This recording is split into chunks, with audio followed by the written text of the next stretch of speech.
So on today's episode, we're fishing with my good buddy, Mark Mills of Daiwa Fishing Gear.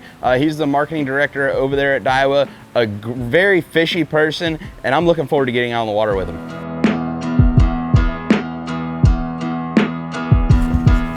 Here comes. Ooh, that's a big one. Let's go! Nice! Woo! Let's go! Nice! Yes, sir. Boom! Woo! Jumbo, baby. That right there is what you come to San Diego with Pinnacle Sport Fishing for. Jumbo bluefin tunas.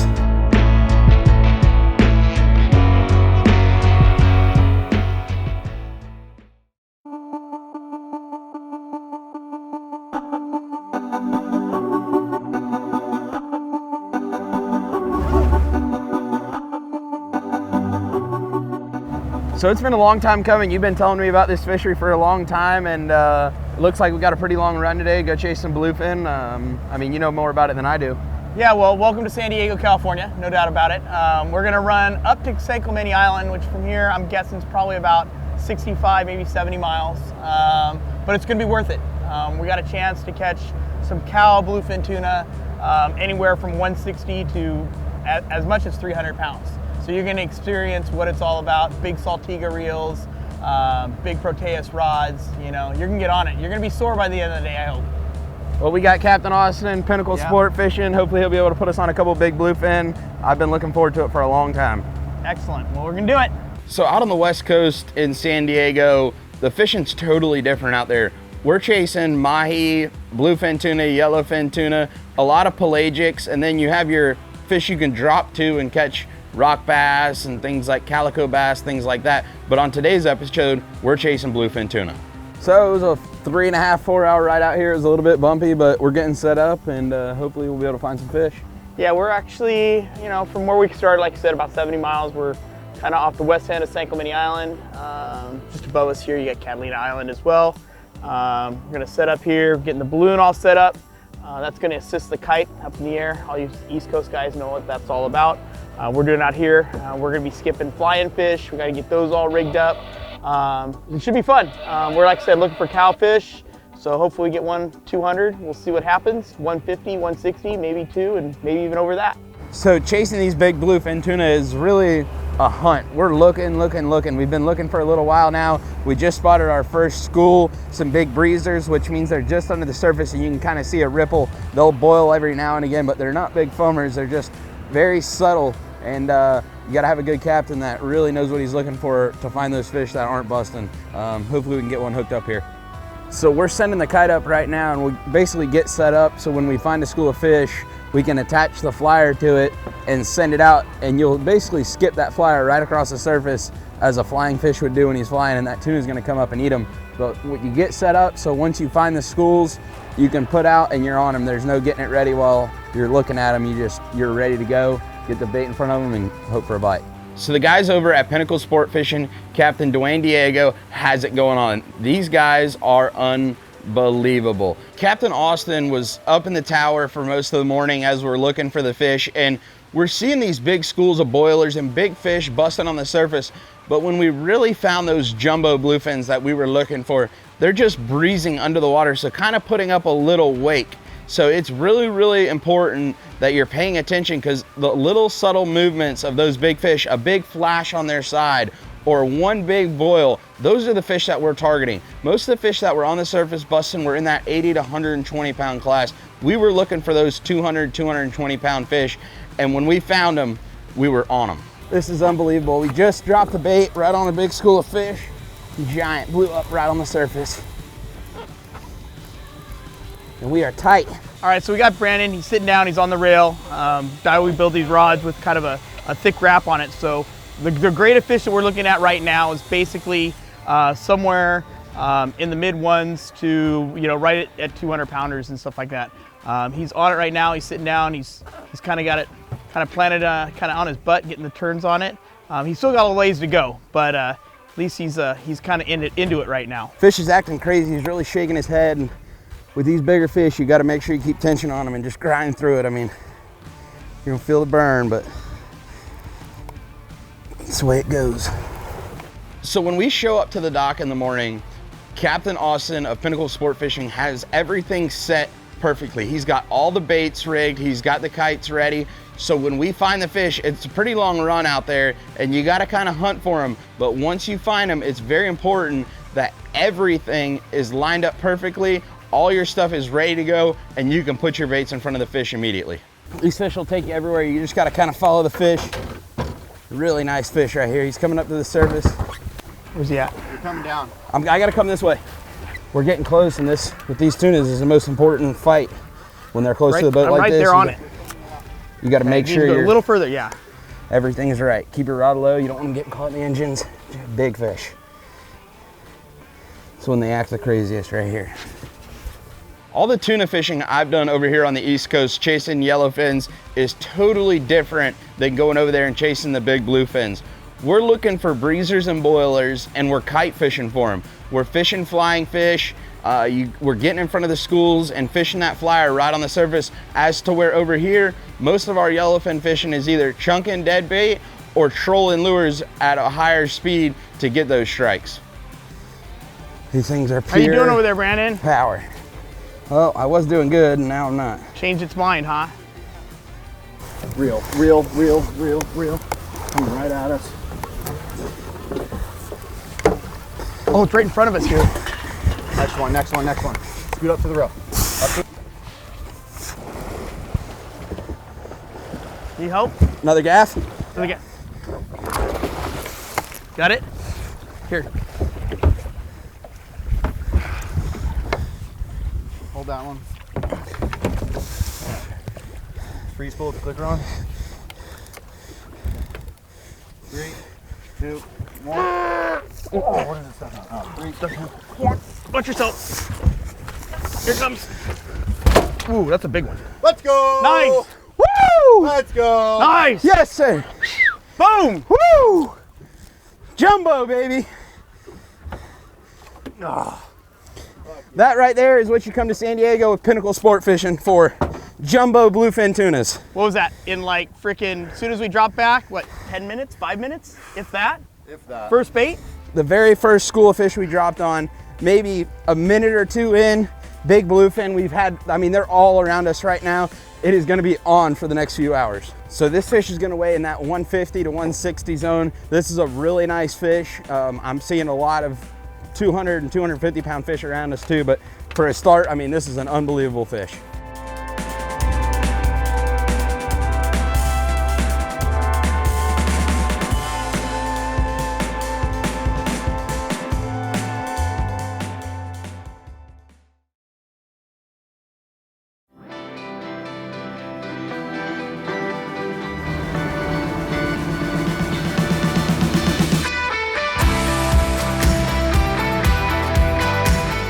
So chasing these big bluefin, you're really only gonna get a couple shots all day long. Once you hook one, it's an hour, hour and a half battle. So that eats up a lot of time. Once you get that bite, I mean, it's on. It's really, really technical fishing. It takes a little bit to find the fish, but once you find them, you can get these fish to bite. But like I said, at those long battles, you're only getting a couple opportunities a day. Reel it all the way up to high? Out of the water, high? Like moving? Okay, I got it up out. So it's really important to keep these fish on good ice for the quality of the meat, correct? Yeah, 100%. You know, it is a tuna, so being out of the water and not cold, it doesn't do well. The Japanese market will spend upwards of, you know, basically even $1 million on a fish like this, but at least a few hundred. So you want to make sure that it's really good quality. There's so many different cuts of meat on this. You got your toro, your belly, you got your loin, and you know, you got to keep it firm. We just caught this fish early in the day, so it's gonna sit for a while. Make sure if you can, get the blood out, or at least keep it under ice and ice water so it chills as much meat as possible. It'll be easier to cut, and the quality will be a lot better when you go to serve it as well. We're hoping this is gonna be one of many today. Let's get back after it. So these big bluefin are always moving. They're following the bait. They're moving. They can move up to 5 or 10 miles a day. So we went to the area where he was at the day before, and we weren't really having much luck. So we started moving around. We made about a 5 or 6 mile run, got on some fish, and it was a huge relief when we hooked up on that first big bluefin. And from there on out, we stayed with the fish and kept our lines tight. it looks a lot easier than it is to get that bait where you want it, especially with the kite up there, I don't know, 350 foot in the air, and getting that bait in boat position is crucial to get these fish to bite. Yeah, you want it in the water, but not too deep. You don't want it too far out of the water. You're trying to really put your mind, if you're this blind fish, where you would be at that particular time, you know? As natural as possible. They're not stupid. It's not the first time that they've seen this, especially this late in the season. Well, let's keep working here, and we'll work around the top side of the school and see if we can get one to bite. Yeah, Brandon, it really isn't that easy to just drop it right on them, as you can see. You got to kind of think of it. You got to make sure it's not going too high in the air. It's not underwater. You're working with a kite. You got to make sure that you have, you know, your line's tight. There's some slack at times. You're really looking as best you can to make sure that you're looking for something that's a foot away, the size of a foot, 100 yards away. So you got to just stay focused. I'm just right now just zeroing in, trying to make sure that this bait's doing what it needs to do. Heading out that morning, Mark was telling me he really wanted to catch one over 200. He's caught a ton of 170 to 190 pound fish. He wanted that 200 pound bluefin. After I caught mine, we set up on another big pack of fish. We could tell they were really, really big bluefin tuna. We put the kite in front of them, and the explosion was 10 feet wide, it seemed. And we knew as soon as we got tight that this could be the 200 pounder he's been looking for.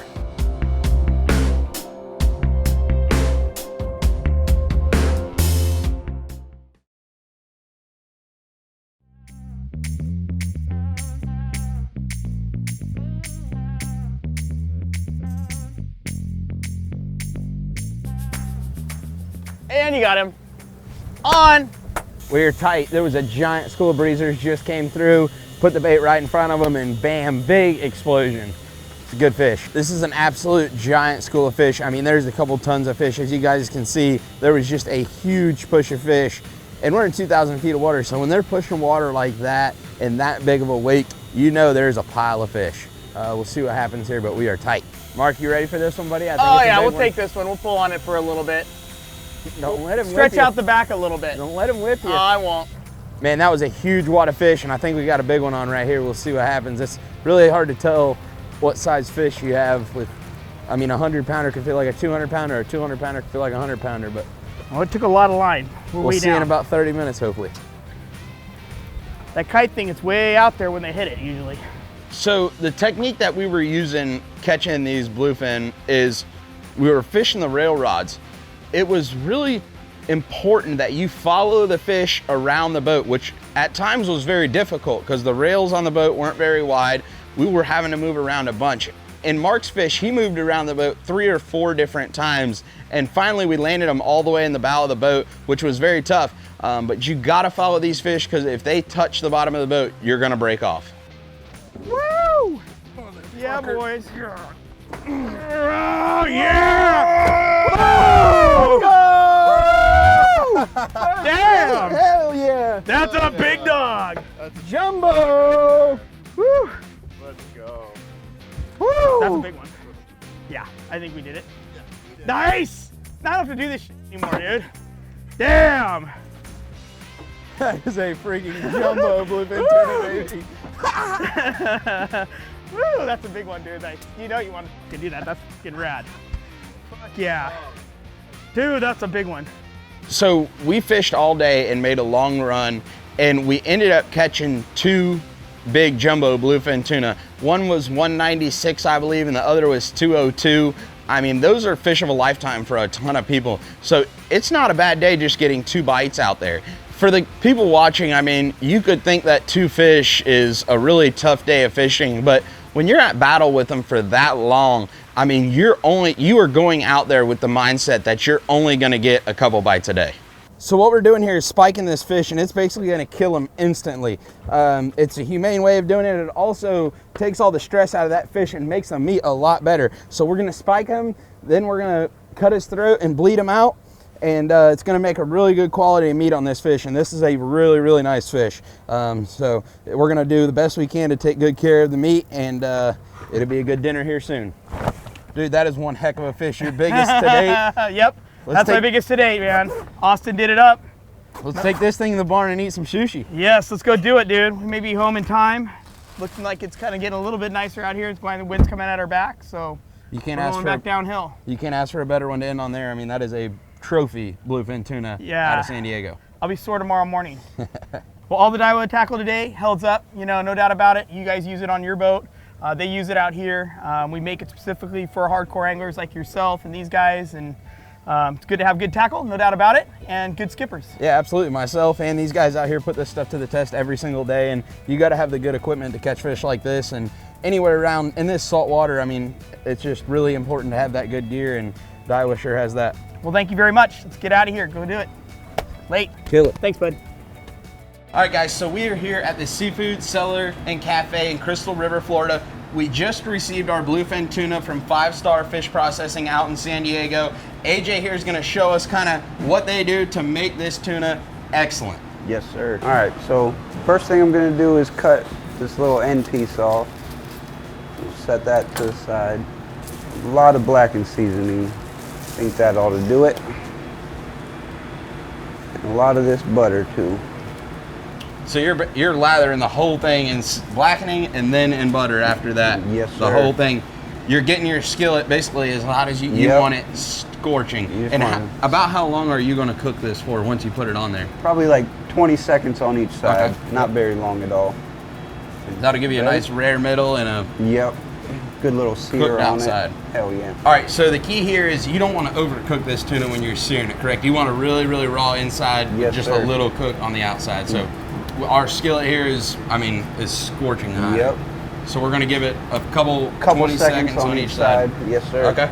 You ready? Yes, sir. Let's go. Oh yeah, there it is.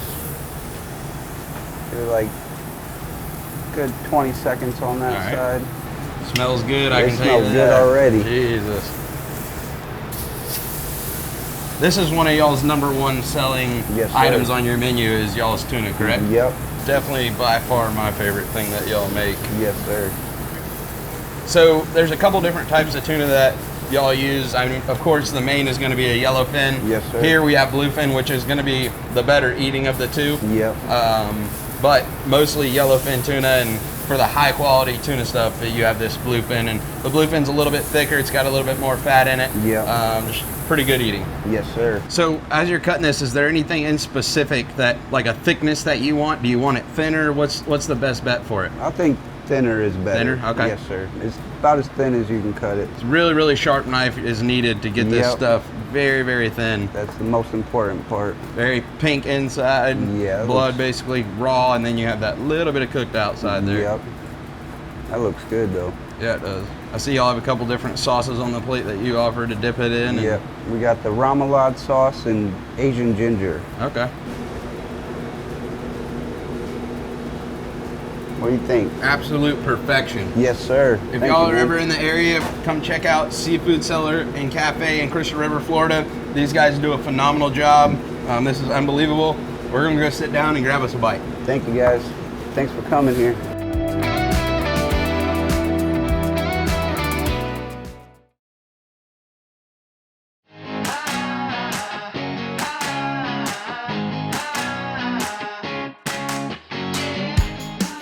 So showing up at the Daiwa headquarters and talking to all the different people, even the people that are servicing the reels and packaging the packages, these people are fishermen, all of them. They know exactly what needs to be done. They're doing so much product testing on the water. Everyone out there is just, they're all fishy people. That's why they're the #1 in this game. All right, guys, so on this episode of Local Lines TV, we really had one combo that was working the best for us. The Daiwa Saltiga LD60 paired up with 100-pound white diamond braid and a 7-foot extra heavy Proteus rail rod. The rail rod has a little bit longer, but you can put it on the rail and fight that fish on the rail so you don't break the rod. We were using 150 to 200-pound diamond presentation fluorocarbon hooked to our 12-aught Mustad hooks that are attached to our flyers. Another thing that was key to catching these big bluefins is the Daiwa Seaborg Electric, which is used for a kite reel. We put that kite out about 400 feet. You can see exactly how far your kite is away, and that way you know how far you need to put that bait away from the fish when they're coming to you. These two setups were our main setups for the week. Huge fish caught on both of them. The LD60 is a 2-speed reel. We were using low gear the whole time to fight these tunas, just so you could get that little bit of line. It was inches at a time while fighting these big bluefins. That was key to catching them and not wearing yourself out so fast, so you could just crank really slow and gain that line to fight those big fish. So in the Daiwa reels, they have a big gear and a really strong gears in the insides, which allows for really smooth cranking, easy cranking. Unlike a lot of other companies out there, these things will get the job done. The technicality of the kite fishing is really important, that these guys have everything set up right. The helium in the balloon has to be perfect. The balloon on the kite has to be absolutely impeccable. Like it cannot be a centimeter off. That's the most important thing. They're putting this kite out 400 to 500 feet behind the boat. And basically what we were doing was bringing our flyers about 20 feet off the water until he would put that kite right in front of the fish, not the boat, the kite, which it could be all over the place. And you're gonna drop that bait to the water. And it was very important to have that flying fish skipping across the waves just like a normal flying fish is. So it was very technical. It was very important that everything was perfect. I mean, you couldn't have anything wrong. And these guys over at Pinnacle did an awesome job knowing exactly what needed to be done. It was an awesome opportunity to go over to the factory at Daiwa and hang out with all the guys, get to check everything out. It's pretty crazy how everything works. I mean, they are so in line with everything they have, all the different departments. It was an awesome experience, and I can't wait to get back over there.